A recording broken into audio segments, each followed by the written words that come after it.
আমি কেন এটাতে এত জোর দিয়ে পড়াচ্ছি না, তো এই ভিএসআই আর সিএসআই থেকে কিন্তু একটা কোশ্চেন প্রত্যেক বছর থাকে, যে কারণে এটাকে জোর দিয়ে করাচ্ছি। দেখ, ড্রাইভে নাম্বার পাওয়া কিন্তু খুব কঠিন, কিন্তু যে জায়গাটা করবি ঠিক মতো করে করবি। ড্রাইভের কোশ্চেন হয়তো বুঝতে পারবি না, তোরা এক ভাববি আর একটা কোশ্চেনের অ্যান্সার লিখে চলে আসবি, এরকমই ঘটবে ব্যাপারগুলো। মানে জানতে চেয়েছে এক, আর তোরা সেই টার্মের রেসপেক্টে কিছু হয়তো টার্ম হয়তো তোদের পরিচিত পেয়েছিস, যেটা পড়েছিস সেটাই লিখে দিয়ে চলে এলি। হয়তো সেখান থেকে একটু বেরিয়ে কিছু লিখতে হতো, কিন্তু সেই জায়গাটা করলে না, যেটা জানিস সেটাই লিখে দিয়ে চলে এলি, যেটা পড়ে গেছিস। অনেক সময় দেখবি ড্রাইভের এটাই হবে, যেটা পড়ে গেছিস তার রেসপেক্টে একটু আলাদা কিছু ঘুরিয়ে দেবে। আর ভিএসআই আর সিএসআই থেকে কিন্তু একটা কোশ্চেন অবশ্যই থাকবে, 8 নম্বর কভার করবে, পুরো 8 নম্বর কভার করবে ভিএসআই আর সিএসআই থেকে। তাহলে ভিএসআই সিএসআই দেখ, আমাদের সার্কিট ডায়াগ্রাম আগে দেখেছি, ওয়ার্কিং প্রিন্সিপাল বুঝেছি। এবার আমাদের আরেকটা কোশ্চেন আছে এই জায়গা থেকে, ভিএসআই আর সিএসআই থেকে, comparison between VSI and CSI.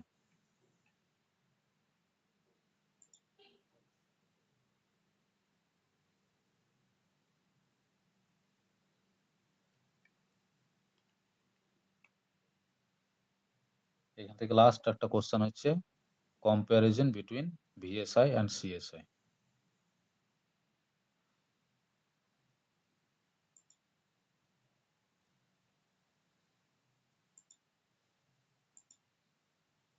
একটা কোশ্চেন।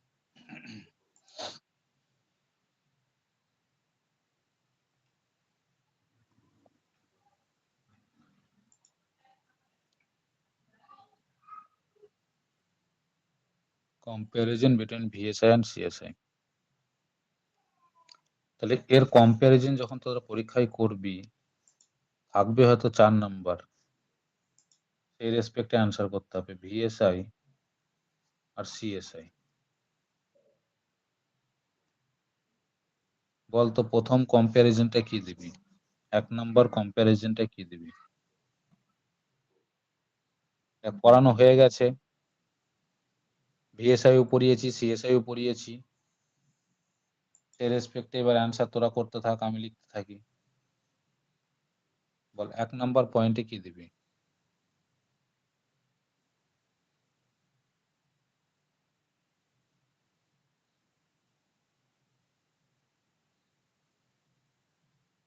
বল 1 নম্বর পয়েন্টে কি লিখবি? 1 নম্বর পয়েন্ট কিন্তু অলওয়েজ সার্কিট ডায়াগ্রাম,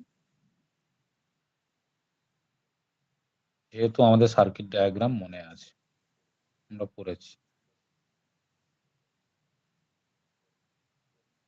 আমরা কিন্তু ওই বড় সার্কিট ডায়াগ্রাম করব না, আমরা এখানে ব্লক ডায়াগ্রাম করব। আমাদের এখানে যেটা সার্কিট ডায়াগ্রাম বলবো, অ্যাকচুয়ালি কিন্তু আমরা এখানে সার্কিট ডায়াগ্রাম নয়, আমরা এখানে ব্লক ডায়াগ্রাম দেব।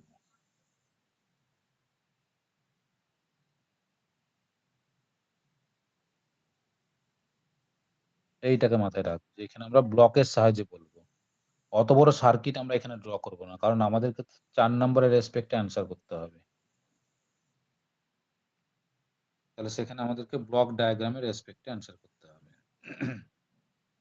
আর 4 নম্বর পয়েন্ট যখন অ্যান্সার থাকবে 4 নম্বরের রেসপেক্টে, তখন কিন্তু আমাদের মিনিমাম 4টা পয়েন্ট দিতে হবে। যত নাম্বার থাকবে মিনিমাম ততগুলো পয়েন্ট কিন্তু আমাদেরকে দিতে হবে।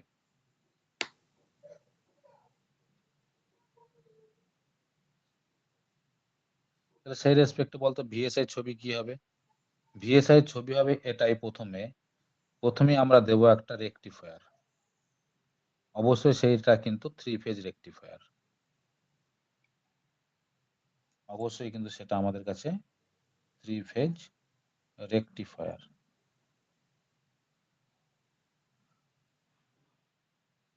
এই 3 ফেজ রেকটিফায়ার যে ইনপুটটা আমাদের কাছে, সেটা তো 3 ফেজ এসি, আমাদের কাছে 3 ফেজ এসি ইনপুট। তাহলে এখানে দিতে হবে 3 ফেজ এসি ইনপুট। এই 3 ফেজ এসি ইনপুট থেকে যেটা পাবো সেটা কি পাবো? আউটপুট পাবো, এটা ডিসি। ডিসি মানে প্লাস আর মাইনাস। এবার এই ডিসিটাকে আমরা কোথায় দেব? ইনভার্টারে।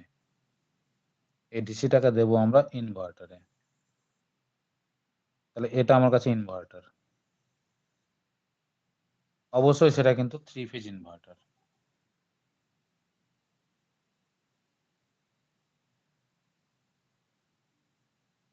তাহলে ইনভার্টারে যখন আমি ইনপুটটা দেব, বলতো ভালো করে মনে করে, রেকটিফায়ার আর ইনভার্টারের মাঝখানে আমরা এখানে কি কানেকশন করব? আমরা দেব একটা জাস্ট ভিএসআই এর ক্ষেত্রে কি দেব বল? একটা ইন্ডাক্টর থাকবে,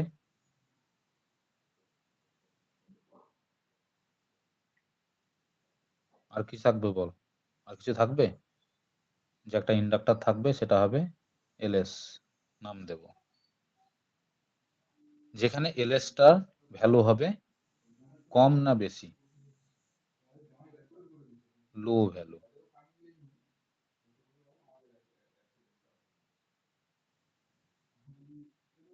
সাথে দরকার পড়বে একটা প্যারালালি ক্যাপাসিটর, ইনভার্টারের একটা প্যারালালি ক্যাপাসিটর। এখানে এই ক্যাপাসিটরটার কি কাজ? কে বলতে পারবি দেখি, এখানে ক্যাপাসিটরটার কি কাজ? আমি কিন্তু বলেছি। তাহলে সেখান থেকে ইনভার্টারের পরে আবার আমাদের ডিসি, এখানে আমার প্লাস মাইনাস আসছে ডিসি, সেই ডিসিটাকে ইনভার্টার নিচ্ছে, যে আবার সেই 3 ফেজ এসি তৈরি করছে। সেই 3 ফেজ এসিটাকে আমরা মোটরকে দিচ্ছি।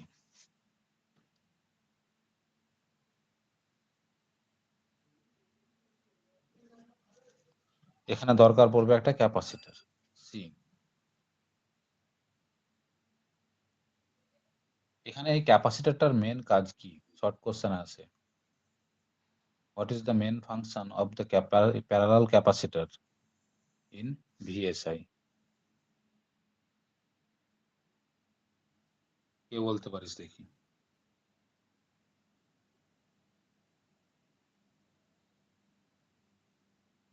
ভিএসআই ইনভার্টারের মেন ফাংশনটা কি? আমি তো এখানে লোডকে কানেক্ট করব। লোডের যদি কোনো রকম পরিবর্তন করি, তাহলে ইনভার্টারে কে কনস্ট্যান্ট থাকবে, ভোল্টেজ না কারেন্ট? ভোল্টেজ কনস্ট্যান্ট থাকবে স্যার। ভোল্টেজ কনস্ট্যান্ট থাকবে। ভোল্টেজটা কনস্ট্যান্ট রাখার জন্যে আমরা এই যে ক্যাপাসিটরটা আছে, সেই যখনই আমি একটা ক্যাপাসিটরকে ডিসির প্যারালালে কানেকশন করব, আমরা কি জানি প্যারালালে ভোল্টেজ সেম থাকে তো। তাহলে এই ক্যাপাসিটর যে ভোল্টেজটা ডেভেলপ করবে, সেই ভোল্টেজটা কনস্ট্যান্ট ভোল্টেজটাই কিন্তু ইনভার্টার পাবে, দিয়ে ইনভার্টার আউটপুট ভোল্টেজটাকে কনস্ট্যান্ট ভ্যালু মেনটেন করবে। যেহেতু প্যারালালে লাগিয়েছি এবং প্যারালালে যেহেতু ভোল্টেজ সেম থাকে, তাই ক্যাপাসিটরকে যখনই আমি প্যারালালে লাগাবো, প্যারালালে ইনভার্টার ক্যাপাসিটর যে ভোল্টেজটা ডেভেলপ করবে ডিসি সাপ্লাই থেকে নিয়ে, সেই ভোল্টেজটা কনস্ট্যান্ট ভ্যালু মেনটেন করবে ইনভার্টারকে, যাতে ইনভার্টার আমাকে আউটপুট ভোল্টেজটা কনস্ট্যান্ট দিতে পারে।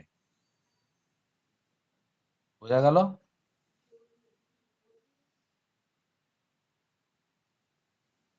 তাহলে এই পোর্শনটা আমার রেকটিফায়ার পোর্শন, এটা আমার ইনভার্টার পোর্শন, আমি এটা লোডকে ব্যবহার করব। তাহলে কারেন্ট সোর্সের সার্কিট ব্লক ডায়াগ্রাম কি লিখবো? কারেন্ট সোর্সের তো আমাকে এরকম একটা ব্লক ডায়াগ্রাম করতে হবে, যেখানে কিনা থাকবে আমার রেকটিফায়ার, যেখানে থাকবে আমার, আর আমি লিখছি না, রেকটিফায়ারকে আর দ্বারা রিপ্রেজেন্ট করছি। সেখানে আমার 3 ফেজ এসি থাকবে। আমি এখানে শর্ট জায়গা বলে রেকটিফায়ারকে আর দ্বারা রিপ্রেজেন্ট করলাম, কিন্তু তাই বলে তোরা পরীক্ষার খাতাতে কিন্তু এটা করবি না। তাহলে এখানে ডিসি বেরোবে, আমার এখানে ইনভার্টার থাকবে, ইনভার্টারকে আমি আই দ্বারা রিপ্রেজেন্ট করছি। তাহলে আমার যে রেকটিফায়ারের পরে যে ডিসিটা বেরোবে সেটা যখন আমি ইনভার্টারকে দেবো, ইনভার্টারকে যখন দেবো আমরা এই জায়গাতে কানেকশন করব একটা ইন্ডাক্টর, যে ইন্ডাক্টরটার ইন্ডাক্টেন্স ভ্যালু এলএস এটা কিন্তু হবে অবশ্যই ভেরি হাই।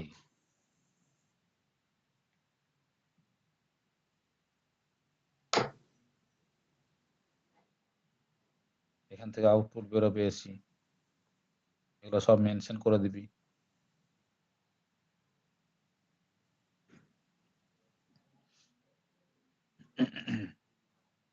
এগুলো সব মেনশন করে দিবি।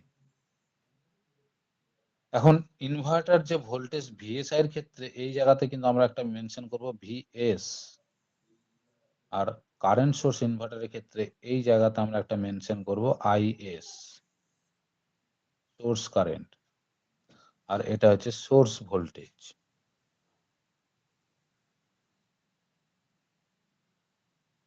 দু নম্বরে দেব আমরা যেটা, সেটা হবে টাইপ অফ সোর্স।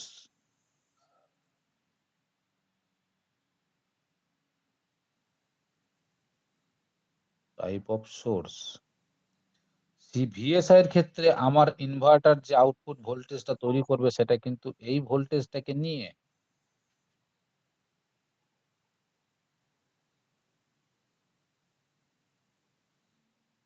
ভিএসআই এর ক্ষেত্রে আউটপুটে যে ভোল্টেজটা তৈরি করবে সেটা কিন্তু অলওয়েজ এই ক্যাপাসিটরের অ্যাক্রসে ভোল্টেজটাকে নিয়ে,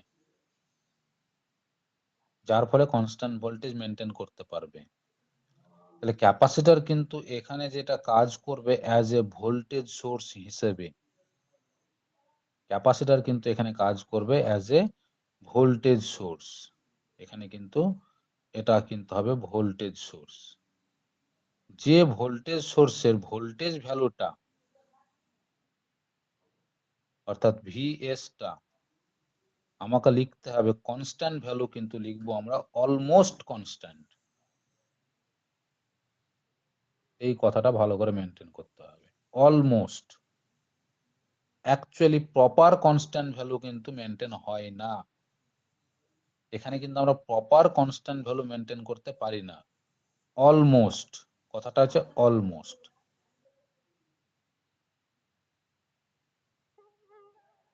তাহলে সিএসআই এর ক্ষেত্রে আমরা কি লিখবো? এই যে কারেন্ট সোর্স, এইখান দিয়ে এই রাস্তা দিয়ে যে কারেন্টটা যাবে, যেটাকে যে কারেন্টটা আমাকে চেঞ্জ হতে দেবে না এই ইন্ডাক্টেন্স ভ্যালুটা, because of very high value inductance. তাহলে এই কারেন্টটাই কিন্তু আমার কাজ করবে অ্যাজ এ কারেন্ট সোর্স হিসেবে ইনভার্টারের। তাহলে এটা আমার কাজ করবে কিন্তু কারেন্ট সোর্স হিসেবে,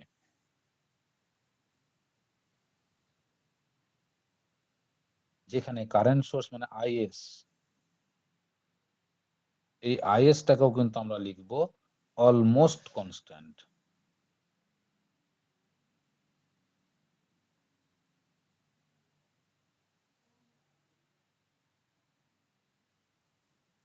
এই রেসপেক্টে এবার ইনপুট ইম্পিডেন্স, 3 নম্বর পয়েন্টে দেবো আমরা ইনপুট ইম্পিডেন্স।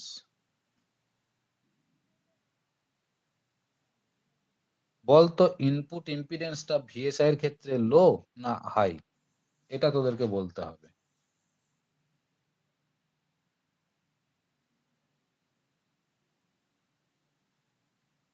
কোনো ভিএসআই এর ক্ষেত্রে স্যার লো। কোনো বইয়ে এই ইনপুট ইম্পিডেন্সটা আবার লিখে দেয় আউটপুট ইম্পিডেন্স। কোনো বইয়ে এই ইনপুট ইম্পিডেন্সটা কিন্তু লেখা থাকে আউটপুট ইম্পিডেন্স হিসেবে। এখন আমি এই রাস্তা দিয়ে যে কারেন্টটা পাঠাবো আর এই রাস্তা দিয়ে যে কারেন্টটা বেরোবে, আমার কিন্তু সবটাই ডিপেন্ড করবে মধ্যবর্তী বাধার উপরে কতটা। বল এই রাস্তা দিয়ে বেশি পরিমাণ কারেন্ট ঢুকে বাধাকে অতিক্রম করে এই রাস্তায় কি কম কারেন্টটা বেরোতে পারবে কখনো? এটা কি সম্ভব? এদিক দিয়ে বেশি কারেন্ট ঢুকছে, বাধাকে অতিক্রম করছে যে কম কারেন্ট বেরোচ্ছে, তাই কি সম্ভব কখনো? তাহলে মাঝখানে কারেন্টটা যাচ্ছে কোথায়? কেসিএল খাটছে না, কিরচফ কারেন্ট লটা তাহলে ভায়োলেট হয়ে যাচ্ছে। তা তো হবে না কখনো কোনোদিন। তাহলে আউটপুট ইম্পিডেন্সই বল বা ইনপুট ইম্পিডেন্সই বল, এখানে যাই লিখবি কোনোটাই ভুল নয়। আমি যদি আউটপুট ইম্পিডেন্স লিখি বা ইনপুট ইম্পিডেন্স লিখি, যাই লিখি কোনোটাই ভুল নয়। সেই ক্ষেত্রে ভিএসআই কিন্তু অলওয়েজ ইম্পিডেন্সের মান কিন্তু সবসময় ডিপেন্ড করে এই ইন্ডাকট্যান্স ভ্যালুটার উপরে। ইম্পিডেন্সের মানটা কিন্তু অলওয়েজ নির্ভর করছে এই ইন্ডাকট্যান্স ভ্যালুটার উপরে। যেহেতু এখানে ভিএসআই এর ক্ষেত্রে ইন্ডাকট্যান্স ভ্যালুটা আমরা ব্যবহার করি লো ভ্যালু, তাই এখানকার ইনপুট ইম্পিডেন্স বল বা আউটপুট ইম্পিডেন্স বল, এটা কিন্তু অলওয়েজ লো ভ্যালু। কিন্তু এখানে যেহেতু আমরা ব্যবহার করছি সিএসআই এর ক্ষেত্রে হাই ভ্যালু, তাই এখানকার ইম্পিডেন্স কিন্তু অলওয়েজ হাই ভ্যালু।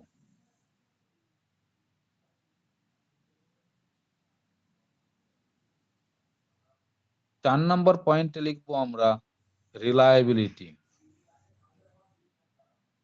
4 নম্বর পয়েন্টে লিখবো আমরা রিলায়েবিলিটি। রিলায়েবিলিটি কথার অর্থটা কি? কতটা গ্রহণযোগ্য, কতটা সুবিধাজনক, কতটা রিস্ক ফ্রি।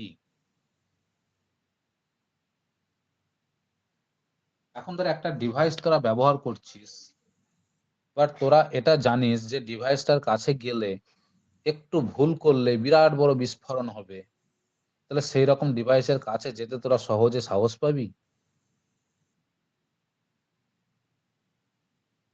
তোদের তো মনে মনে সবসময় একটা ভয় থাকবে যে যদি আমি একটু কিছু ভুল করে ফেলি, তাহলে তো আমি মরেও যেতে পারি সেই বিস্ফোরণে। এরকম তো একটা ভয় কাজ করবে সবসময় মনের মধ্যে, তাই নয়? তাহলে তার গ্রহণযোগ্যতাটা কি ভালো পাবে মানুষের কাছে বা ইঞ্জিনিয়ারের কাছে?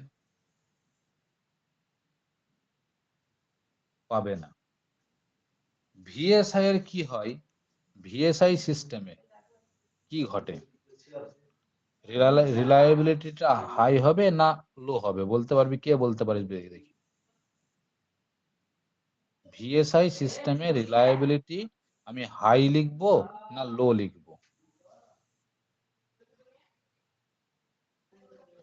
কে বলতে পারিস দেখি?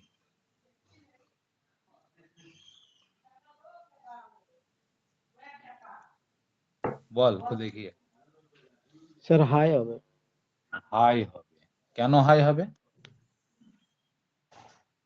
কারণ স্যার কারণ স্যার ইম্পিডেন্সটা লো, বাধাটা কম কম পাচ্ছে আর কি। না, তোদেরকে দেখ একটা কথা আমি বলেছিলাম ভিএসআই পড়ানোর সময়।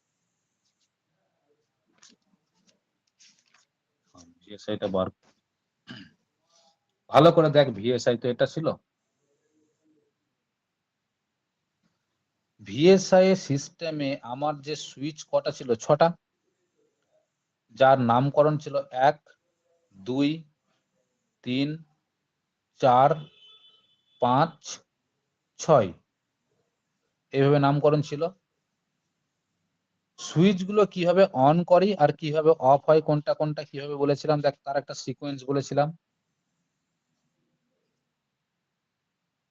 প্রথমে আমরা সুইচ অন করি কিন্তু সর্বদা দুটো সুইচকে। প্রথমে আমরা অন করব দুটো সুইচকে, দুটো সুইচকে আমরা অন করব একসাথে। আবার দুটো সুইচ একসাথে অন থাকবে, আবার এটাও ঘটবে একটা সুইচ বন্ধ হবে একটা সুইচ অন হবে। মানে এনি টাইম আমি যদি দেখি যে অ্যাট এ টাইম কিন্তু দুটো সুইচ অলওয়েজ অন থাকবে। আবার কি ঘটবে, করেসপন্ডিং একটা সুইচ বন্ধ হবে তো করেসপন্ডিং আরেকটা সুইচ অন হবে, এই সিকোয়েন্স মেনটেন হবে। সেই এখানে কি হয়েছিল, প্রথমে আমরা অন করব 1 আর 2 কে, মানে কোনটাকে কোনটাকে, এই 1 নাম্বারকে উপর থেকে আর 2 নাম্বারকে নিচ থেকে। ভালো করে লক্ষ্য করে দেখ, যে দুটো সুইচ অন হচ্ছে একসাথে সেটা একটা ওপরে একটা নিচে। তাহলে 1 নাম্বার আর 2 নাম্বার অন হলো, ঠিক 120 ডিগ্রি সময় পরে কি ঘটবে, 1 নাম্বার বন্ধ হবে, 2 রানিং থাকবে। 1 নাম্বার যেটা বন্ধ হলো কোথা থেকে? ওপর থেকে, তাহলে 2 এর পরে 3 অন হবে। যেই 1 বন্ধ হয়ে গেল 3 অন হয়ে যাবে। তাহলে এই মুহূর্তে এখন কে কে রানিং আছে? 2 আর 3 রানিং থাকবে, তাহলে দুটো রানিং পেয়ে গেলাম। 1 বন্ধ হলো, কিন্তু 1 আর 2 প্রথমে রানিং ছিল,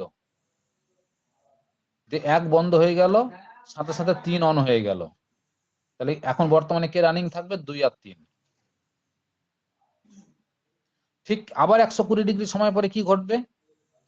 2 বন্ধ হবে, তাহলে 3 এখন রানিং আছে, তাহলে 4 অন হবে। ভালো করে বোঝ, 1 নাম্বারটা যখন বন্ধ হলো তার কিছু সময় পরে তো 4 নাম্বারটা অন হলো, একই পেয়ারে, একই লেগের উপরে। এখন প্রথম অবস্থায় যখন 1 আর 2 অন হয়েছিল, যে কিছুক্ষণ চলার পরে যেই 3 অন হবে তার আগে তো 1 কে বন্ধ হতে হবে। এখন 1 যদি বন্ধ না হয় সেই মুহূর্তে 3 অন হয়ে যায়। আবার যেই কিছুক্ষণ পরে 2 বন্ধ হবে, যে 4 অন হবে, ধর 2 বন্ধ হয়ে গেল, কিন্তু এই মুহূর্তে 1 আর 3 অন আছে, যে যেই 4টা অন হবে সাথে সাথেই প্লাস আর মাইনাস, উপরের তারটা তো প্লাস আর নিচের তারটা মাইনাস, প্লাস আর মাইনাসে শর্ট সার্কিট ঘটে যাবে। যদি কোনোভাবে 1 বন্ধ না হয় তাহলে কিন্তু 4 অন হওয়া মাত্রই 1 আর 4 শর্ট সার্কিট ঘটে যাবে।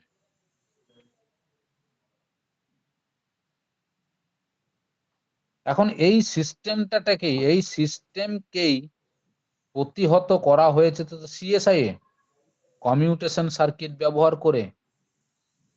এই ক্যাপাসিটর গুলো মাঝে মাঝে যোগ করেছি, সেটাই তো কমিউটেশন সার্কিট। শুরুতে ইন্ডাকট্যান্স ভ্যালু আর সুইচ গুলোর মধ্যবর্তী ক্যাপাসিট্যান্স ভ্যালু, যে এল আর সি কে একসাথে কাজে লাগিয়ে আমরা এলসি রেজোন্যান্স সার্কিট ঘটিয়ে কমিউটেশন সার্কিট তৈরি করেছি। যেখানে সিএসআই এ কি হয়েছিল, একটা বন্ধ না, এক নাম্বার বন্ধ না হওয়া পর্যন্ত 3 অন হবে না।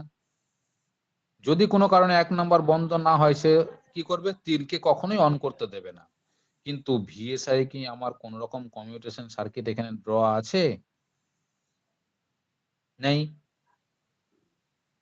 তাহলে তো এখানে 1 আর 4 বল, কি কখনো কখনো 3 আর 6 এর মধ্যে বল, কি কখনো কখনো 5 আর 2 এর মধ্যে বল, শর্ট সার্কিট ঘটার একটা প্রবণতা থাকবেই, যদি না কোনোটা বন্ধ হয় আগে থেকে।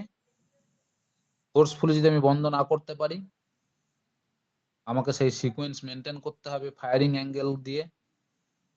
এখন সেই ফায়ারিং অ্যাঙ্গেলের মধ্যে যদি কোনো রকম প্রোগ্রামিং এর গন্ডগোল হয়ে যায় একটু আধটু, 1 কে বন্ধ করার কথা ছিল কিন্তু ধর 1 কে বন্ধ করার কথা ভুলে গেছিস প্রোগ্রামিং এ, সবই তো প্রোগ্রামিং দিয়ে করতে হয় এগুলো।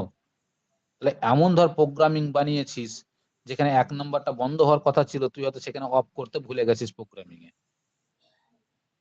তাহলে 1 বন্ধ হচ্ছে না, 3 রানিং আছে, 2 রানিং আছে, আবার যেই 4 অন হতে গেল সাথে সাথে শর্ট সার্কিট ঘটে গেল। যেহেতু এখানে আমার কমিউটেশন সার্কিটটা খুব শক্তপোক্ত নয় বা জোরালো কমিউটেশন সার্কিট আমরা এখানে ব্যবহার করতে পারি না ভোল্টেজকে কনস্ট্যান্ট রাখার জন্য, কারণ ক্যাপাসিটরকে আমরা প্রথমেই ব্যবহার করে নিই, সেটা সেই ক্যাপাসিটরটা তার রেজোন্যান্স সার্কিটে ঘটতে আসে না। তাহলে ক্যাপাসিটরকে যেহেতু প্রথমেই ব্যবহার করে নিই আমরা ভিএসআই এর ক্ষেত্রে, কারণ ক্যাপাসিটরকে তো প্রথমেই ব্যবহার করে নিচ্ছি আমরা ভিএসআই এর ক্ষেত্রে, তাই রেজোন্যান্স সার্কিটটাকে পাচ্ছি না, কমিউটেশন সার্কিটকে পাচ্ছি না, তাহলে একটা শর্ট সার্কিটের প্রবাবিলিটি এখানে থেকে যায়, যে কারণে রিলায়েবিলিটিটা ভেরি লো বা লো লিখতে পারি আমরা। কিন্তু ওই জিনিসটাই ওভারকাম করা হয়েছে সিএসআই এর মধ্যে। ভালো করে দেখ, সিএসআই এর মধ্যে যখন আমরা ছবি ড্র করেছি, দুটো সুইচের মধ্যবর্তী জায়গাতে আমরা একটা ক্যাপাসিটর ব্যবহার করেছি, মনে করে দেখ, এই দেখ, দেখ 1 আর 3 এর মধ্যে একটা ক্যাপাসিটর আছে যেটাকে বলছে C1, 3 আর 5 এর মধ্যে একটা ক্যাপাসিটর রেখেছি যেটাকে C3 নাম দিয়েছি। আবার 1 আর 5 এর মধ্যে দেখে একটা ক্যাপাসিটর আছে যেটাকে C5 নাম দিয়েছি। তাহলে এই যে ক্যাপাসিটর গুলো আছে, মধ্যবর্তী ক্যাপাসিটর এবং বাইরে একটা রেজোন্যান্স ইন্ডাকট্যান্স, এই ইন্ডাকট্যান্সটাকে আমরা রেজোন্যান্স সার্কিটেও কাজে লাগছে। মানে এই এল আর সি কে রেজোন্যান্স সার্কিট ঘটানোর জন্য এই এলটাও কাজে লাগছে, সিটাও কাজে লাগে। যে এল আর সি রেজোন্যান্স সার্কিট নিয়ে আমার এই সুইচটাকে একটা কমিউটেশন সার্কিট প্রোভাইড করে। অর্থাৎ একে যতক্ষণ না আমি অফ করবো, কারণ কমিউটেশন সার্কিটের কাজ কি বল? কমিউটেশন সার্কিটের কাজ কি বল? তথ্য আদান প্রদান করা। একটা সার্কিটের তথ্য আদান প্রদান করা কি কমিউটেশন সার্কিটের কাজ, নাকি অন্য কিছু?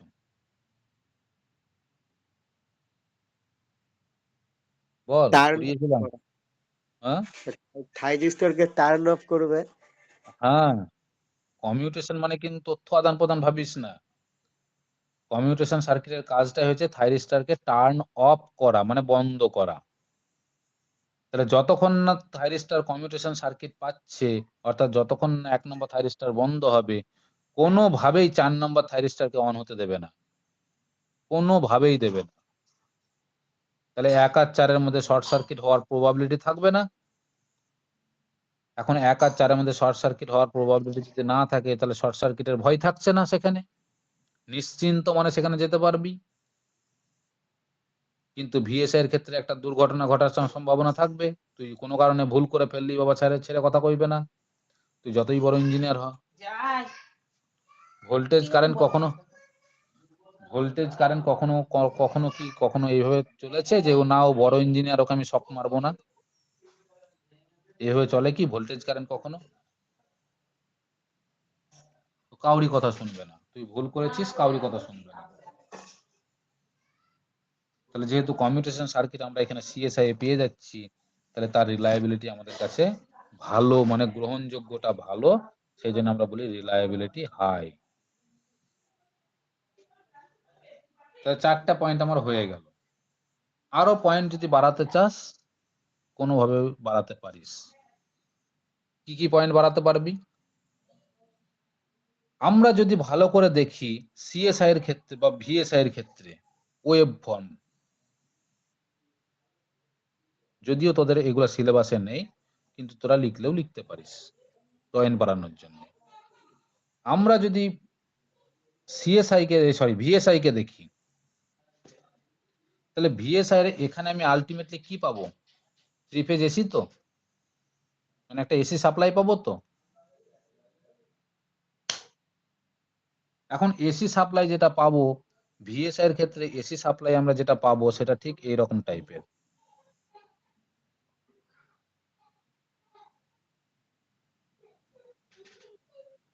একটা এবড়ো খেবড়ো জিগজ্যাগ টাইপের।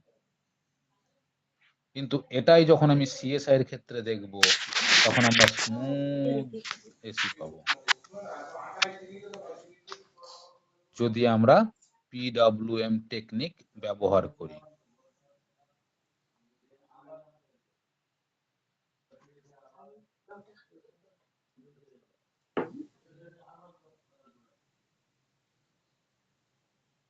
যদি আমরা পিডব্লিউএম টেকনিক ব্যবহার করি।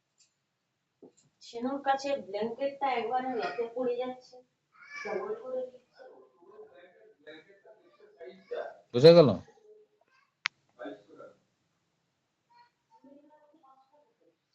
তাহলে এইসব কথাগুলো লিখতে পারবি।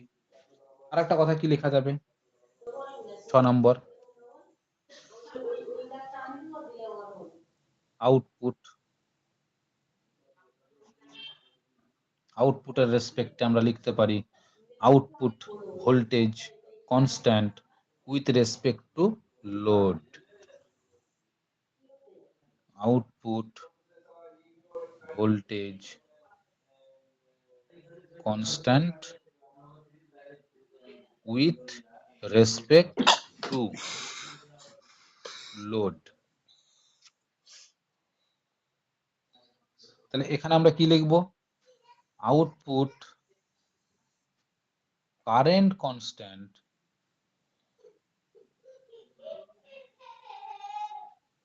With respect two load. এই যে 6টা পয়েন্ট যদি দিয়ে দিস, 4 নাম্বার একদম 4-এর 4ই পাবি, একটি নাম্বারও কেউ কাটতে পারবে না যদি এইভাবে লিখে আসতে পারিস। আর এই কম্প্যারিজনটা কিন্তু দেখবি একটু নোট কোশ্চেন গুলোকে ফলো করে সালের প্রায় বছর এসছে। মানে এখান থেকে ভিএসআই আর সিএসআই থেকে দেখে নিন। একটা 8 নম্বরের কোশ্চেন শিওরলি পাবি। ড্রাইভ থেকে পাস করাটা কিন্তু খুবই সহজ, কিন্তু তবুও ছেলে ভুরি ভুরি ছেলে কিন্তু সাপ্লি পাবে। আমি যা পড়িয়েছি এখনো পর্যন্ত তোদেরকে, ততটুকুই যদি শুধু পড়ে যাস, সেইটুকু অংশই যদি পড়ে যাস বারবার করে, এবং এমন ভাবে পড়ে যেতে হবে যে ওখান থেকে কোশ্চেন আসলে আমি যেন অ্যান্সারটা করতে পারি কমপ্লিটলি, গ্যারান্টি সহকারে পাস করবি এবং ভালো নাম্বার নিয়ে পাস করবি। পরবর্তী টপিক হচ্ছে আমাদের সাইক্লো কনভার্টার। পরবর্তী টপিক হচ্ছে আমাদের সাইক্লো কনভার্টার।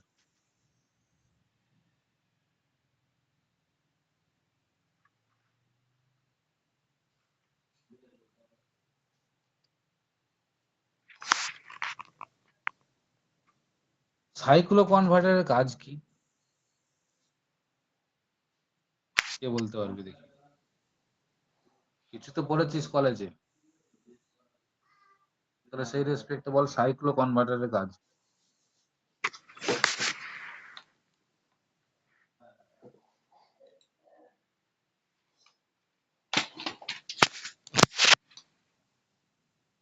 বল, কিছু তো বল। ফ্রিকোয়েন্সি চেঞ্জ করে ফ্রিকোয়েন্সি চেঞ্জ করে চেঞ্জ করে। সাইক্লো কনভার্টারের কাজ হচ্ছে আমার ডাইরেক্টলি চেঞ্জ করে ফ্রিকোয়েন্সি ভ্যালুকে এসি, অর্থাৎ এসি সাপ্লাই আছে,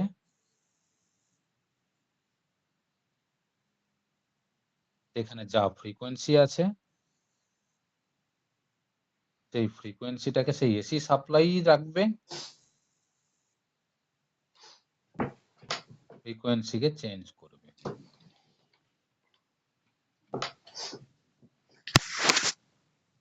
অর্থাৎ এসি সাপ্লাইয়ের ভোল্টেজ কারেন্ট কনস্ট্যান্ট রেখে, অর্থাৎ পাওয়ারকে কনস্ট্যান্ট রেখে, পাওয়ারকে কনস্ট্যান্ট রেখে, পাওয়ার মানে পি, তাকে কনস্ট্যান্ট রেখে ও শুধু কি করবে, এসি সাপ্লাইয়ের একটা ফ্রিকোয়েন্সিকে অন্য আর একটা ফ্রিকোয়েন্সিতে কনভার্ট করে দেবে। এটা আমাদের কখন দরকার পড়বে, এই জিনিসটা আমাদের কখন দরকার পড়ে? আমরা দেখ আগেই দেখেছি একটা জিনিস, যখন আমি একটা 3 ফেজ ইন্ডাকশন মোটর আছে, সেই ইন্ডাকশন মোটরটাকে যখন আমি সাপ্লাই দিচ্ছি, সেই সাপ্লাইয়ের মধ্যে একটা ভোল্টেজ ভ্যালু আছে, তাই তো? সেই সাপ্লাইয়ের একটা ফ্রিকোয়েন্সি ভ্যালু আছে, দিয়ে মোটরটাকে ঘোরাচ্ছি। এখন সেই মোটরটা যখন ঘুরছে, একটা লোড নিয়ে ঘুরছে, এবং সেই মোটরের একটা করেসপন্ডিং স্পিড আছে যে লোড ক্যারি করছে। এখন যদি আমি এই মোটরটার স্পিড ইনক্রিজ করতে যাই, যদি আমি স্পিড ইনক্রিজ করতে যাই বিয়ন্ড বেস স্পিড, বেস স্পিডের ওপরে, কিরকম ব্যাপারটা? ধর ফ্রিকোয়েন্সি আছে আমার এখানে, সাপ্লাই ফ্রিকোয়েন্সি আছে 50 হার্জ, মোটরটার পোল আছে 4 পোল, আর এই মোটরটা ঘোরে সাধারণত 1440 আরপিএম এ।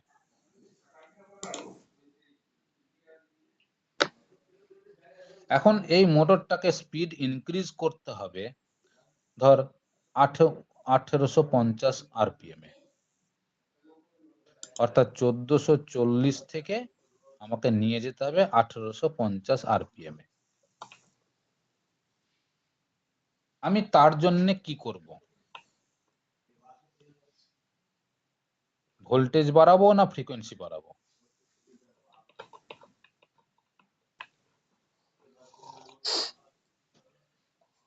প্রথমত আমরা দেখতে পাচ্ছি যে আমার সিনক্রোনাস স্পিড সবসময় ডিপেন্ড করে 120f/p।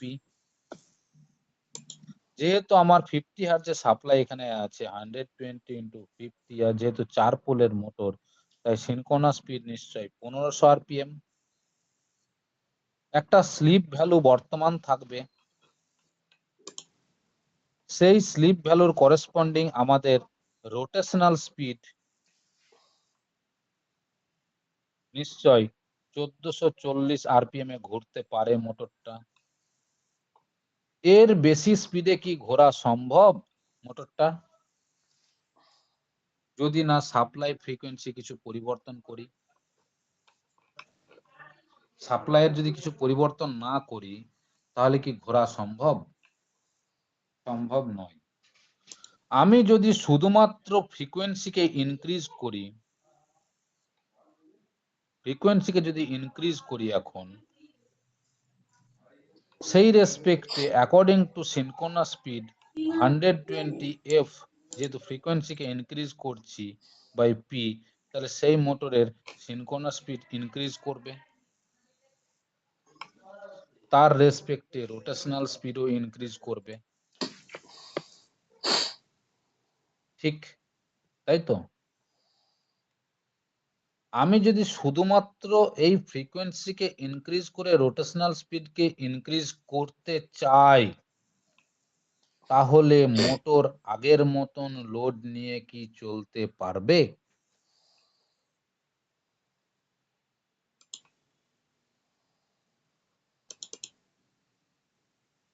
বল। তোদের মাথাতে এই ব্যাপারটাকে ভালো করে এক্সাম্পল সেট কর। তোদের মাথাতে ওজন চাপানো আছে 50 কিলো, যেটা আমাদের ম্যাক্সিমাম লোড বা ফুল লোড, যেটা আমাদের রেসপেক্টে ফুল লোড, এবং তার সাপেক্ষে তুই হেঁটে হেঁটে যেতে পারিস ওই লোডটাকে মাথায় নিয়ে। এবার যদি আমাকে বলে কেউ যে না, ওই লোডটাকে অর্থাৎ 50 কিলো লোডটাকে নিয়ে হাঁটলে হবে না, দৌড়ে যেতে হবে, স্পিড বাড়াতে হবে, হেঁটে কাজ করলে হবে না, দৌড়ে দৌড়ে কাজ করতে হবে, স্পিড বাড়াতে হবে, তাহলে কি পসিবল তোদের ক্ষেত্রে? সেই লোড একই থাকবে, তাহলে কি পসিবল? বল, পসিবল হবে কি ব্যাপারটা? কিন্তু যদি বলা হয় যে তোদেরকে দৌড়ে দৌড়েই কাজ করতে হবে, তাহলে তোরা নিশ্চয় মাথার লোড ওই 50 কিলো না রেখে নিশ্চয় 25 কিলো করে দিবি, যে দৌড়ে দৌড়ে কাজ করবি, তাই তো? তাহলে যখনই আমাদেরকে দৌড়ে দৌড়ে কাজ করতে হবে, মাথার লোড কমাতে হবে। ঠিক সেই রকম ব্যাপারটা যখনই আমি মোটরের স্পিড বাড়াবো beyond base speed, base speed কথার অর্থটাই হচ্ছে আমার সাপ্লাই ফ্রিকোয়েন্সি আর পোলের ওপরে নির্ভর করে যে সিনক্রোনাস স্পিডটা তৈরি হচ্ছে সেইটা কি বলি আমরা? Base speed.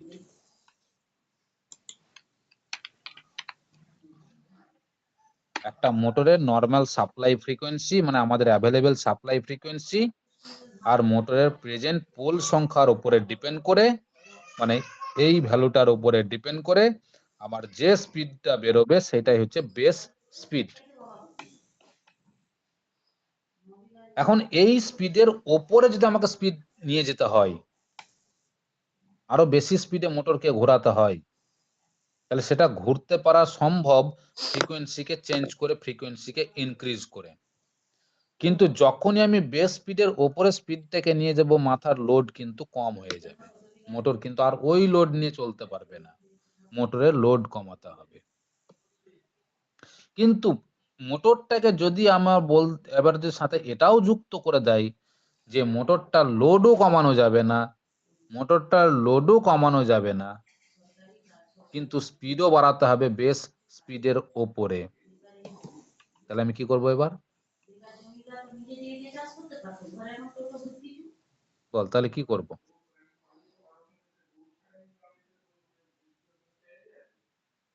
তাহলে আমাকে যদি স্পিডও ইনক্রিজ করতে হয়, আমাকে যদি স্পিড ইনক্রিজ করতে হয়, সেটা কত? না তো বিয়ন্ড বেস স্পিড,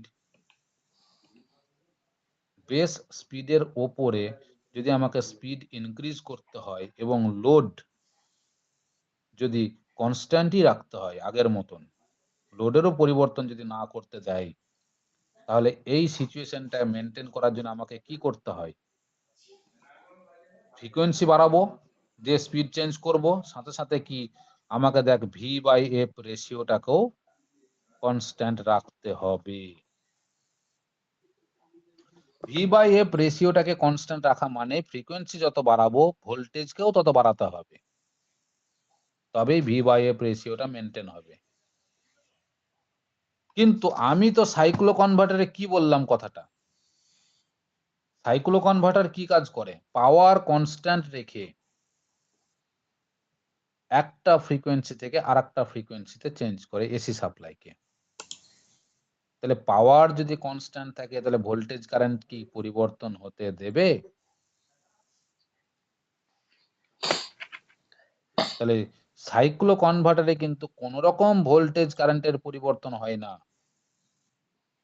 সাইক্লো কনভার্টারের আগে যা ভোল্টেজ কারেন্ট থাকবে, পরেও সেই ভোল্টেজ কারেন্ট পাবো, কিন্তু আগের ফ্রিকোয়েন্সি যা থাকবে সেই ফ্রিকোয়েন্সিটাকে আমরা ইচ্ছে মতো ফ্রিকোয়েন্সিতে পরিবর্তন করতে পারবো। সেই জায়গাতে কিন্তু আমরা V/F রেশিওটাকে মেনটেন করতে পারবো না। সোজা কথা, V/F রেশিও যদি মেনটেন করতে না পারি তাহলে লোডকে আমরা কনস্ট্যান্ট রাখতে পারবো না, লোড আমাদের কম হবে। কিন্তু একটা সুবিধা কি হবে? মোটর হাই স্পিড হবে। একটা সুবিধা হবে কি? মোটর হাই স্পিড হবে। ভালো করে একটা জিনিস তোরা লক্ষ্য করে দেখেছিস কখনো বাড়িতে? তোদের বাড়িতে যে হাই স্পিড ফ্যান আছে, কাউরি কাউরি বাড়িতে আছে না নেই বল? High speed fan, ceiling fan,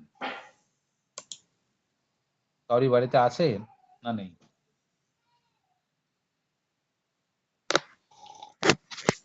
কিরে,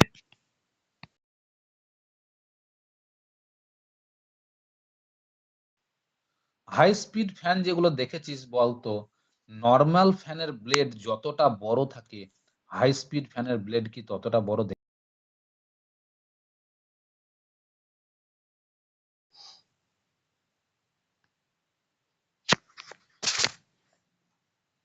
ছোটটা কেন করলো?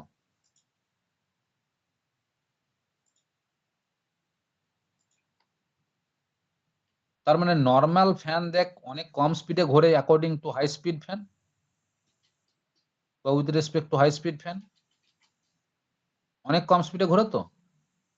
আমাদের নর্মাল ফ্যান ঘোরে জেনারেলি 370 থেকে 80 RPM এ,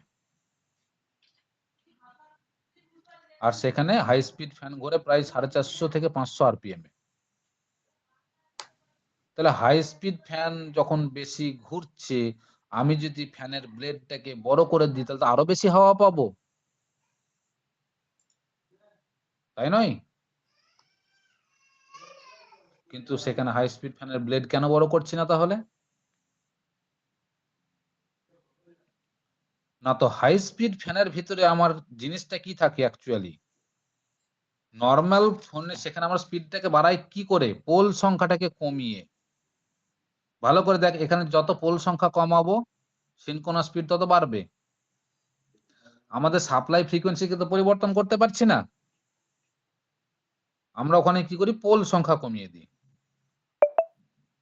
নর্মাল ফোনে থাকে, এই নর্মাল সিলিং ফ্যানে থাকে 16টা পোল,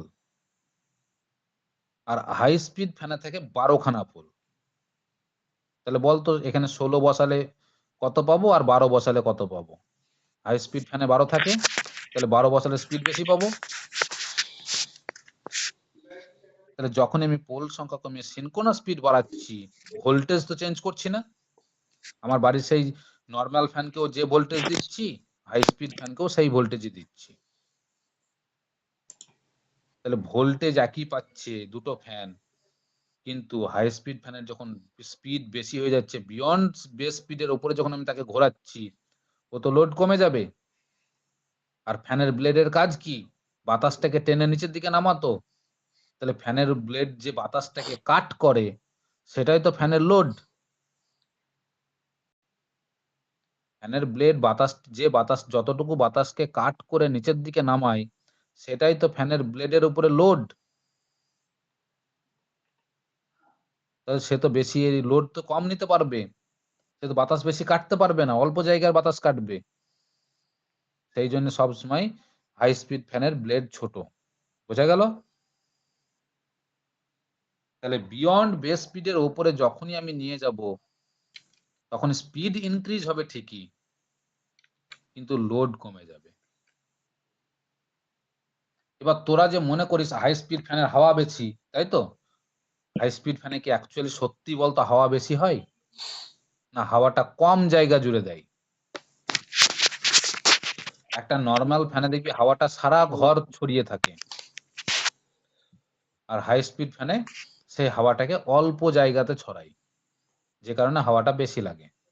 কিন্তু অ্যাকচুয়ালি কিন্তু তা নয়। এয়ার ডেলিভারি যদি আমরা মেজারমেন্ট করি কোন ইনস্ট্রুমেন্ট দিয়ে, তাহলে এয়ার ডেলিভারিটা মেজারমেন্ট দেখতে পাবো দুটো ফ্যানেরই সেম।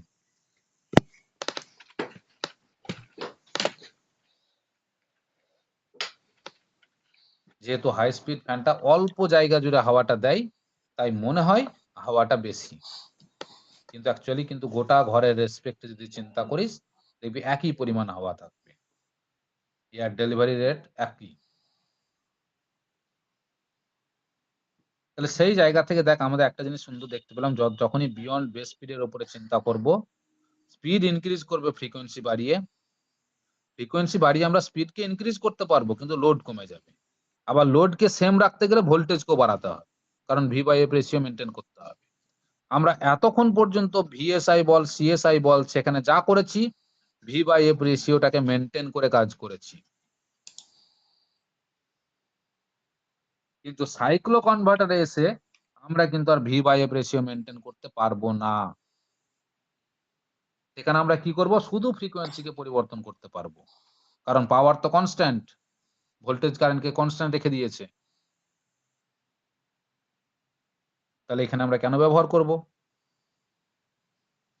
না? তো ইন্ডাস্ট্রিতে কিছু কিছু জায়গা আমরা পাবো, যে জায়গাটাতে আমাকে মোটরকে অনেক বেশি স্পিডে রান করাতে হবে in compare to base speed. কিছু কিছু সিচুয়েশন থাকবে যেখানে লোড কম নিয়েও চলবে, কিন্তু স্পিড বেশি রাখতে হবে। একটা জিনিস ভালো করে চিন্তা কর, তোদেরকে ধর হাতে স্যান্ড পেপার দেখেছিস তো, সিরিজ কাগজ যেটাকে বলে, সিরিজ কাগজ যেটাকে বলে সেটাকে তো ইংরেজিতে স্যান্ড পেপার বলে। তাহলে তোদেরকে একটা স্যান্ড পেপার দেওয়া হলো এবং একটা মরচেযুক্ত লোহা দেওয়া হলো, দিয়ে তোদেরকে বলা হলো চেপে চেপে মাঝ, একজনকে বলা হলো চেপে চেপে ঘষ, মানে বেশি শক্তি দিয়ে ঘষ, আর আরেকজনকে বলা হলো অল্প চেপে জোরে জোরে ঘষ। কোনটাতে কাজ বেশি হবে বলতো?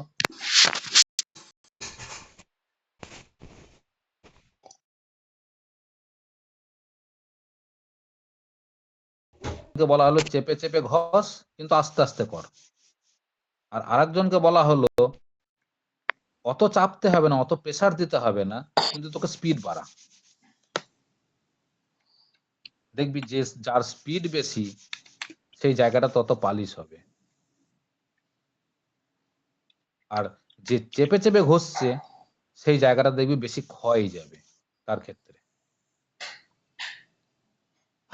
তাহলে কাজের তারতম্য আছে, আর সেই কাজের তারতম্যের উপরে ডিপেন্ড করে আমার মেকানিক্যাল ফোর্স বিভিন্ন রকম ভাবে দরকার পড়ে। তাহলে সেই মেকানিক্যাল ফোর্সটাই তো আমরা তৈরি করছি মোটরের সাহায্যে, মেকানিক্যাল ক্ষমতাটাই তো আমরা তৈরি করছি মোটরকে কাজে লাগিয়ে। তাহলে আমার এখন কি রকম মেকানিক্যাল পাওয়ার দরকার, সেই মেকানিক্যাল পাওয়ারের আমার স্পিড বেশি দরকার না সেই মেকানিক্যাল পাওয়ারের আমার কম স্পিড দরকার, আমার সেখানে টর্ক বেশি দরকার না টর্ক কম দরকার, সবকিছু একটা হিসেব আছে। যখন ইন্ডাস্ট্রিতে কাজ করতে ঢুকবি এই জায়গা থেকে এগুলো সব কাজে লাগবে।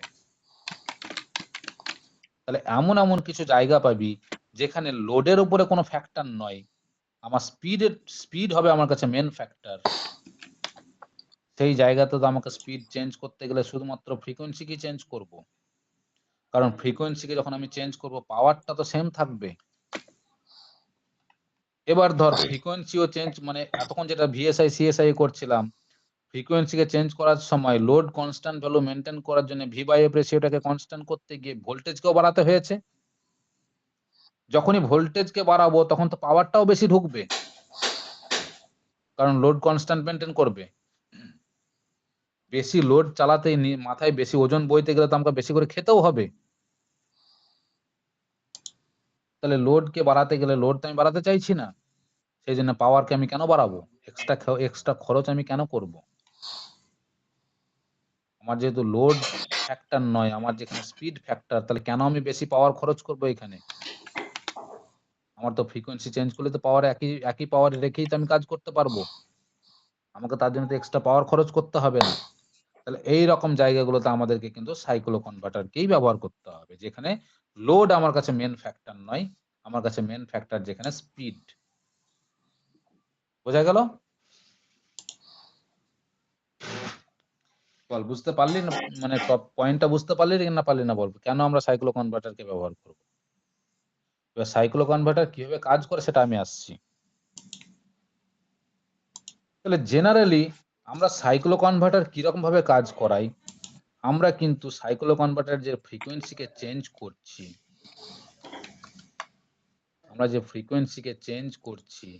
সেই ফ্রিকোয়েন্সিকে চেঞ্জ করার জন্য আমরা যেটা ইউজ করব সেটাও কিনা এক প্রকারের সুইচ, যে সুইচের কথা আমরা পাওয়ার ইলেকট্রনিক্সে পড়ে এসেছি। যে সুইচ দিয়ে আমি রেকটিফায়ার বানিয়েছি, যে সুইচ দিয়ে আমি চপার বানিয়েছি, যে সুইচ দিয়ে আমি ইনভার্টার বানিয়েছি, সেই সুইচকেই কাজে লাগিয়ে আমরা ফ্রিকোয়েন্সিকে চেঞ্জ করব, আর কিচ্ছু নয়। সেই সুইচকেই চেঞ্জ করে কাজে লাগিয়ে। এবার সেই সুইচকে আমরা কিভাবে ব্যবহার করব? সাপোজ ধরে নেন এটা আমার সিঙ্গেল ফেজ সাপ্লাই, আমি প্রথমে সিঙ্গেল ফেজের উপরে করছি।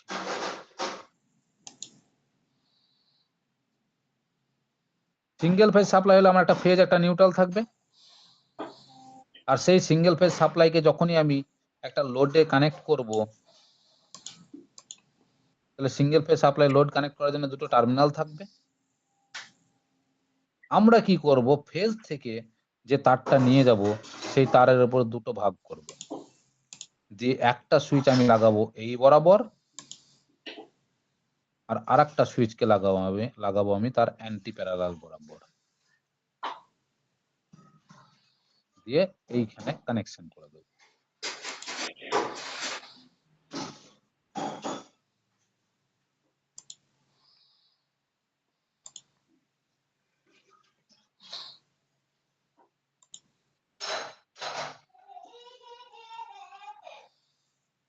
এই হলো আমার সিঙ্গেল ফেজ সাইক্লো কনভার্টারের ছবি। এই থাইরিস্টার যে সুইচ গুলো ব্যবহার করেছি, সেই সুইচ গুলো ব্যবহার করেই আমাদের ফ্রিকোয়েন্সি চেঞ্জ হবে। এই সুইচ গুলোকে অন অফ প্রসেসের মাধ্যমে ফ্রিকোয়েন্সি চেঞ্জ হবে।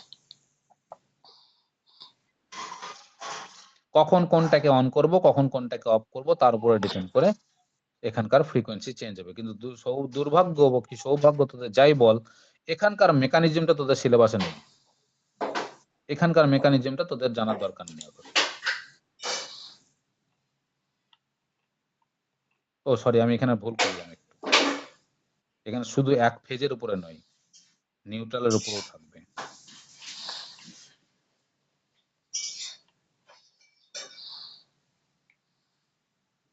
অর্থাৎ এই অংশটা থাকবে না।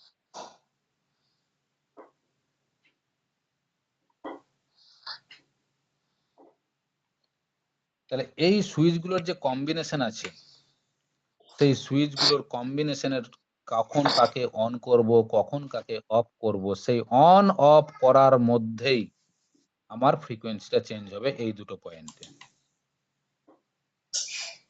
কিন্তু ভোল্টেজ কারেন্ট সেম থাকবে। ভালো করে দেখ, একে যদি আমি অন অফ করে দিই, একে যদি আমি অন করে দিই, অর্থাৎ এই রেসপেক্টে এটাকে যদি বলি T1, এটাকে যদি বলি T2, তাহলে এখানে যদি এটাকে বলি T3, এটাকে যদি বলি T4, হিসেব মতো কি হবে, এদিকে যদি T1 অন থাকে, এইখানে T4 অন থাকবে। আর সবসময় বিপরীতে কাজ করবে। এদিকে দেখ এদিকে যাচ্ছে, এটা এদিকে যাচ্ছে। তাহলে এদিকে T4, সরি T2 আর T3 এই কম্বিনেশনে কাজ হবে। এই কম্বিনেশন গুলোকে অন অফ করেই ফ্রিকোয়েন্সিটাকে চেঞ্জ করতে হবে। ওপরেরটা কাজ করবে পজিটিভ সাপ্লাইয়ের উপরে, নিচেরটা কাজ করবে নেগেটিভ সাপ্লাইয়ের উপরে। আমার তো এসি সাপ্লাই দুটো ফ্রিকোয়েন্সি, দুটো হাফ, একটা পজিটিভ হাফ, একটা নেগেটিভ হাফ। এটা অন করবে পজিটিভকে নিয়ে যেতে, এটা হেল্প করবে নেগেটিভকে নিয়ে যেতে। এটা এটা অন হবে নেগেটিভের জন্য, এটা অন হবে পজিটিভের জন্য। ঠিক এই কম্বিনেশন করেই, এই অন অফ করেই আমরা পজিটিভ নেগেটিভকে চেঞ্জ করতে পারবো ইচ্ছে মতো পরিবর্তন করে। এই টাইমটাকে আমরা কন্ট্রোল করব।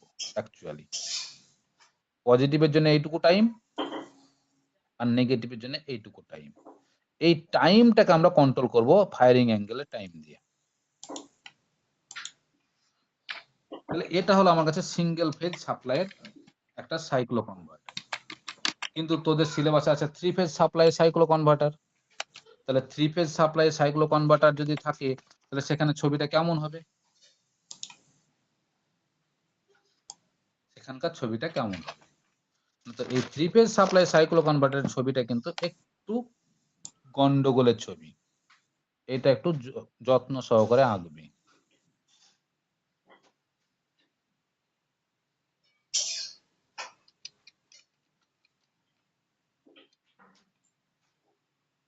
সব সময় মাথায় রাখবি 3খানা করে থাইরিস্টর নিবি। প্রথমটা নিয়ে আসবি, এটা 1 নম্বর নিয়ে আসলি, একটা থাইরিস্টর। 2 নম্বর থেকে একটা নিয়ে আসবি, 2 নম্বর থাইরিস্টর। 3 নম্বর থেকে একটা নিয়ে আসবি, 3 নম্বর থাইরিস্টর। এই তিনটেকে একসাথে অন করবি, জয়েন করবি। সেখান থেকে একটা বেরোবে। এবার দেখ, এই তিনটেকে যেদিকে আমরা ওরিয়েন্টেশন দিয়েছি, পরের তিনটে কানেকশন করব ঠিক একই ভাবে, কিন্তু এর ওরিয়েন্টেশনটা হবে উল্টো দিকে।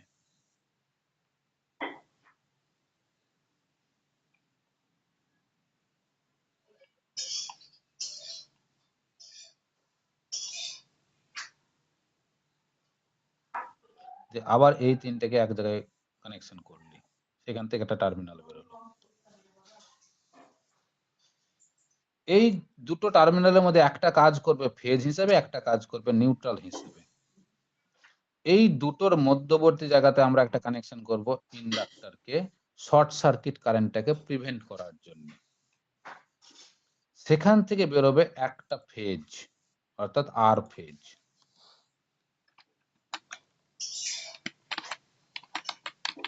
এটা গেল একটা কানেকশন। ঠিক সিমিলারলি আরো 2 সেট এখানে তৈরি হবে। এখানে যেভাবে এক সেট তৈরি করলাম, ঠিক সিমিলারলি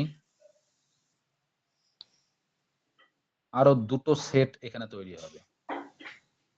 এটা যে একটা সেট, ঠিক সিমিলারলি আরো দুটো সেট, আরেকটা সেট, আরেকটা সেট। এখান থেকে একটা টার্মিনাল বেরোবে, এখান থেকে একটা টার্মিনাল বেরোবে। এবার আমরা লোড কানেক্ট করব। যেহেতু 3 ফেজ সাইক্লো কনভার্টার, তাহলে লোডটাও আমার কাছে 3 ফেজ লোড। এবার 3 ফেজ লোডের তো একটা ভাগ থাকে, স্টার না ডেল্টা, ভাগ থাকে না? যদি আমার স্টার কানেক্টেড লোড হয়, তার মানে এইভাবে 3টে কয়েল থাকবে লোডের। লোডেরও তো 3টে কয়েল থাকবে, যার একটা ফেজ এসে কানেকশন হবে এখানে, একটা ফেজ এসে কানেকশন হবে এখানে, আর আরেকটা ফেজ এসে কানেকশন হবে এখানে। বোঝা গেল? তাহলে সেটা হবে আমার 3 ফেজ সাইক্লো কনভার্টার। আর সিঙ্গেল ফেজ সাইক্লো কনভার্টার যদি বলে, তাহলে সিঙ্গেল ফেজ সাইক্লো কনভার্টারের ছবি হচ্ছে এইটা। এর ওয়ার্কিং প্রিন্সিপালটা তোদের জানার দরকার নেই, তোদের আসে না, তোদের শুধু সার্কিট ডায়াগ্রামটাই আসে।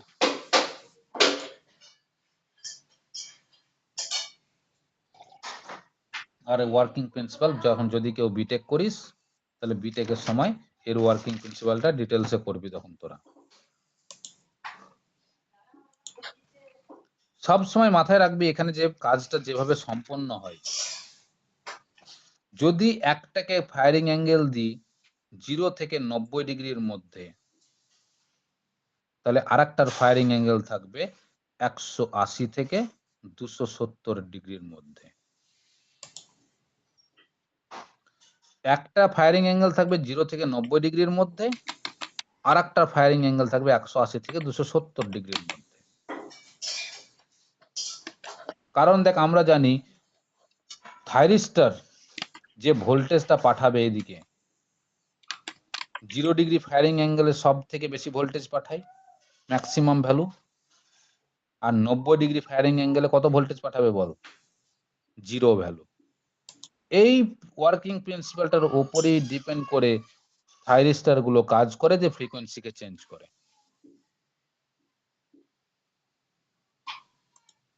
শুধুমাত্র এই ওয়ার্কিং প্রিন্সিপালটার উপরে কাজ করে ফ্রিকোয়েন্সি ভ্যালুকে চেঞ্জ করে। বাট তোদের ডিপ্লোমা সিলেবাসে অত ডিটেলস নেই, এগুলো বিটেকে করবি যদি কেউ বিটেক করতে চাস। তাহলে সবসময় এটা মনে রাখবি যে 1 আর 4 কম্বিনেশন আর 2 আর 3 কম্বিনেশন। তাহলে 1 আর 4 কে যদি আমি 0 থেকে 90 ডিগ্রির মধ্যে কাজ করাই, তাহলে 2 আর 3 কে কাজ করাবো 180 ডিগ্রি থেকে 270 ডিগ্রির কোনো একটা অ্যাঙ্গেলে। এর 0 থেকে 90 ডিগ্রির মধ্যে কোনো একটা অ্যাঙ্গেলকে চুজ করব, তাহলে এর কোনো একটা অ্যাঙ্গেলকে চুজ করব, সেই রেসপেক্টে ফ্রিকোয়েন্সি চেঞ্জ হবে।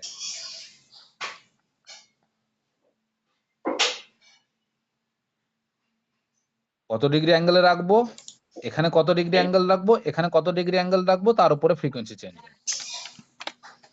এই হিসাব তোদের নেই, বাট হিসাব আছে। এই হিসাব তোদেরকে শেখাতে গেলে তোরা পাগল হয়ে যাবে। এমনিতেই মনে হয় পাগল হয়ে যাচ্ছিস, অনেক সময় কঠিন হয়ে যাচ্ছে ব্যাপারগুলো।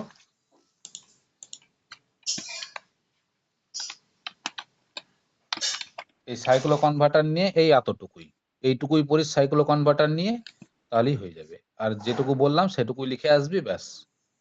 এবার সাইক্লো কনভার্টারকে কাজে লাগিয়েও কিন্তু আমরা V by F ratio constant maintain করতে পারি, এটাও কিন্তু আমরা পারি। তার জন্য আমাদের আরেকটা জিনিস দরকার পড়ে, সেগুলো আমাদের অতটা নেই গুরুত্বপূর্ণ ভাবে, কিন্তু পারি।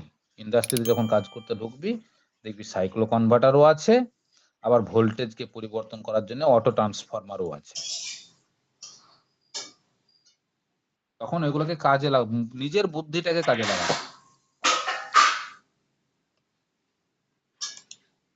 মানে সমস্ত কিছু শিখবি, কিন্তু সেই শেখার যে জ্ঞানটা তোদেরকে কখন কোনটা কোন জায়গাতে কাজে লাগাবি, এগুলো তোদের সবসময় কিন্তু প্রেজেন্ট সিচুয়েশনের উপরে ডিপেন্ড করবে।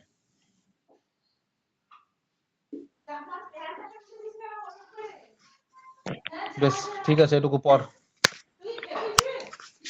এর পরের দিন একটা ওই ফ্রিকোয়েন্সির উপর একটা অঙ্ক করব, কারণ ওই অঙ্কটা খুব আসে। একটা একটা টাইপের অঙ্ক আছে এখানে, ফ্রিকোয়েন্সি রিলেটেড একটা টাইপের অঙ্ক আছে, সেই অঙ্কটা পরীক্ষাতে খুব আসে। সেই অঙ্ক করলেই এই এসি ড্রাইভটাও শেখ।